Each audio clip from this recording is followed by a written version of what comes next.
Allô, allô! J'espère que vous allez bien. Aujourd'hui, j'ai envie de vous parler de quelque chose que tout le monde sait. Tout le monde sait qu'on doit le faire. Tout le monde sait que ça existe. Tout le monde sait que c'est accessible. Tout le monde sait que c'est bon pour la santé. Mais ce n'est pas tout le monde qui le fait. Que ce soit par dégoût, mauvaise volonté, manque de temps, peu importe. On ne prend pas toujours le temps de boire de l'eau. Et moi, la première, euh, je dirais que je me considérais comme quelqu'un qui buvait de l'eau parce que c'est tout ce que je bois. Je prenais un café le matin, je prenais de l'eau le restant de la journée. Je bois pas de jus, je bois pas de boisson gazeuse, je bois un peu de thé, mais rarement. Donc, mon hydratation provenait essentiellement de soit mes aliments, l'eau que je buvais et un ou deux cafés. Jusqu'à ce que je prenne conscience que je ne buvais pas assez. Pourquoi? Parce que je me disais, ben, soit qu'on ne reconnaît pas les signes de la soif. Quand vous êtes fatigué, que vous manquez d'énergie, que vous croyez avoir faim, que vous avez la bouche sèche, que vous avez les yeux secs, que vous avez les yeux comme, tu sais, qui semblent fatigués. Ça peut être toutes des causes de manque d'eau, que vous devez vous hydrater un peu plus. Moi, la première, je suis une passionnée de ce que je fais, donc souvent je suis assise, je travaille, j'aime ça. Je me dis tout le temps, ah, une minute de plus, je vais faire ci, de ça de plus, je vais aller me chercher un verre d'eau, ah, faudrait que je bois, ah, faudrait que... Et là, boum, on se rend compte que, oh my god, tu sais, j'ai comme pas bu de la journée. J'ai soif, je me sens pas bien, j'ai mal à la tête. Bon, donc, toujours boire de l'eau le plus possible. Oui, on va aller à la toilette, mais il y a une certaine période d'adaptation. Il y a une certaine période où on va trouver ça moins agréable, mais que finalement, à un moment donné, ça va venir juste plus tout seul. Il y a aussi plusieurs façons d'intégrer l'eau, dans le fond, dans nos habitudes. Peut-être que vous préférez l'eau très très froide avec de la glace. Peut-être que vous préférez l'eau de température pièce. Vous pouvez boire de l'eau dans une bouteille. Vous pouvez boire de l'eau avec une paille ou une bouteille avec une paille. Bref, il faut vraiment y aller avec ce qui est facile. Posez-vous la question. Est-ce que c'est lourd ou léger? Est-ce que j'aime ça? Est-ce que je me force? Est-ce que je me convainc que j'aime pas ça? C'est sûr que si avant de prendre votre première gorgée, vous dites oh, j'haïs ça de l'eau, votre corps l'accueillera pas.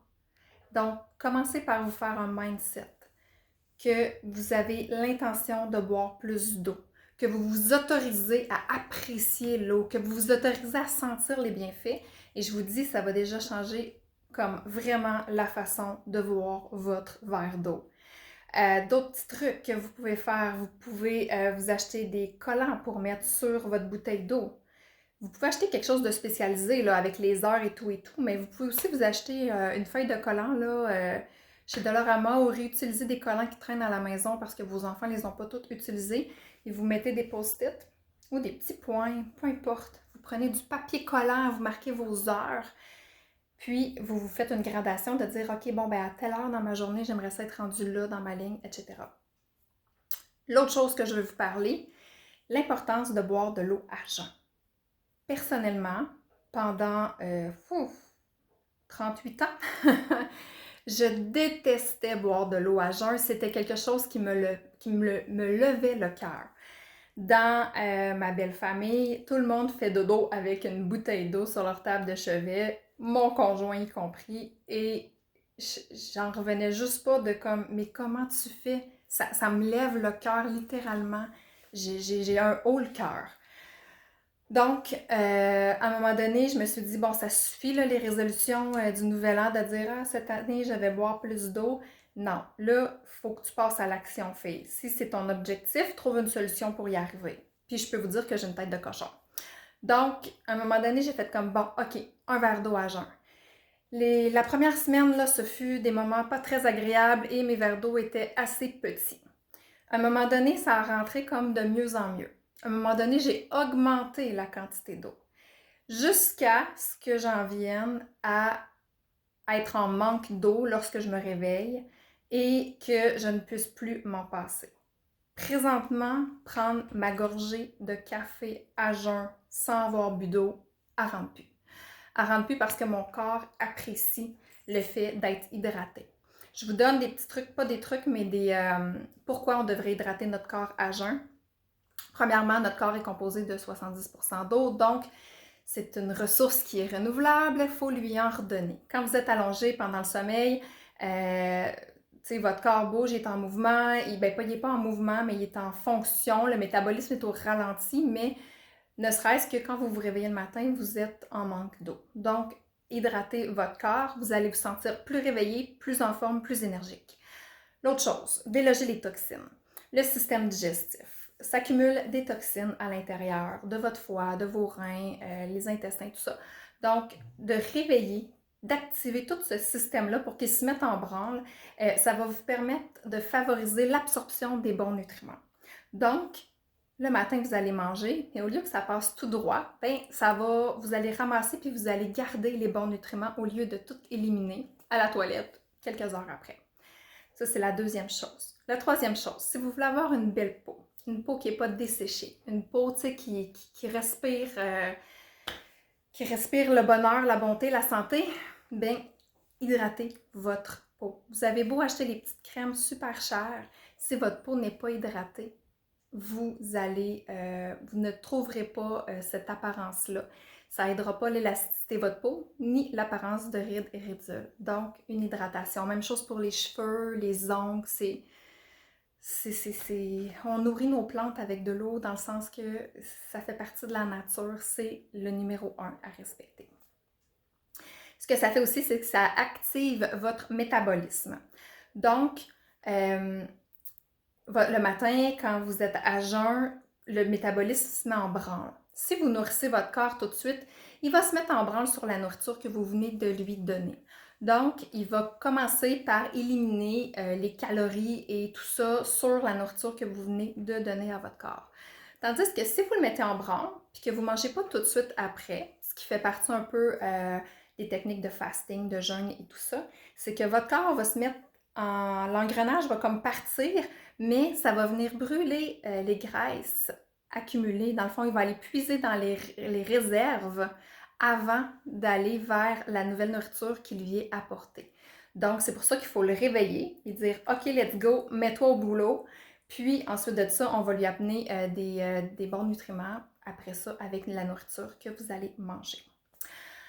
L'autre chose que je voulais vous dire aussi, c'est que l'eau permet, pas d'hydrater, mais de lubrifier les articulations, les muscles, les ligaments, tout ça. Ça va vraiment venir aider le système musculo-squelettique, si on veut, à être mieux. Donc, boire de l'eau, bouger, ça, c'est des choses qui sont bonnes. Contrairement à le sentiment de sécurité de dire « je ne file pas », je vais prendre ça relax, je vais m'asseoir, je vais rester couchée. J'en suis la preuve vivante avec les épreuves que j'ai passées au cours des dernières années, mais il faut se pousser à sortir de notre zone de confort. Oui, il faut écouter notre corps pour être capable de prendre du repos quand c'est le temps. Par contre, de rester inactif ne fait qu'aggraver les choses et ne fait que... pas resserrer, là, mais ne fait que grossir, ne fait que fortifier, dans le fond, le chemin neuronal qui dit « quand je suis assis, je suis en sécurité ». Vous devez vous mettre en mouvement. Mes articulations, ma tête, mon cou, tout ça, ça va beaucoup mieux quand je peux bouger. Bref, c'est quelque chose qui est tellement important, tu sais, que ce soit au niveau de l'arthrite, l'arthrose, il y a des femmes qui vont avoir des douleurs menstruelles, il y a des femmes qui vont avoir des maux de tête. Hey, quoi de plus pénible que de se mettre en mouvement quand on a mal à la tête? Sérieusement, c'est difficile, mais le sentiment de bien-être que ça me procure après, c'est juste wow. Ça me permet juste d'être de meilleure énergie, de meilleure humeur, avoir plus de patience après ça pour affronter la routine familiale et toute autre tâche connexe. Qu'est-ce que je voulais dire aussi pour les migraines? Si jamais vous avez mal à la tête, ça se peut que ça provienne d'un manque d'hydratation. Présentement, ce que je suis en train d'essayer, c'est d'ajouter des électrolytes à mon eau. pour aider mes maux de tête. Les électrolytes, je les gardais pour les moments où je faisais plus d'exercice. Par contre, puis j'aille ça, prendre des Advil, j'aime beaucoup me tourner vers les moyens naturels, les huiles essentielles et tout ça. Mais bref, puis trouver la cause. Parce que tu sais, ton corps a mal, au lieu de patcher le bobo, trouve la cause pour éviter que ça recommence. C'est ma philosophie. Donc, les électrolytes, honnêtement, ça m'aide énormément. Vous pouvez vous acheter des Gatorade, Powerade et toutes ces choses-là. Malheureusement, ça vient avec son lot de saveurs artificielles, sucre ajouté et tout le tralala. Tandis que vous pouvez trouver des bons produits pour donner même du goût à votre eau, tout en ajoutant des bons électrolytes avec des bons aliments naturels. Pour vrai, à date, je suis vraiment satisfaite des résultats. Donc, ajoutez de l'eau à votre vie, ajoutez du bonheur et je suis certaine que vous allez voir une différence. Puis, tu sais, changer des habitudes, là, c'est jamais agréable. Il faut juste se donner des petits trucs, des petits objectifs qui nous sortent de notre zone de confort, mais qui sont à la fois réalisables. Donc, allez-y un petit pas à la fois. Les plus petits pas possibles, donc les PPP, et vous allez, comme ça, monter graduellement vers un objectif. Puis souvent, on se ramasse en haut et on fait comme « Oh wow! Hey, j'ai réussi! » Donc, ne pas se décourager, se fixer des objectifs réalistes, mais surtout faire des actions qui nous rapprochent du but où on veut aller. C'est super important. Donc, sur ce, je vous dis au prochain conseil.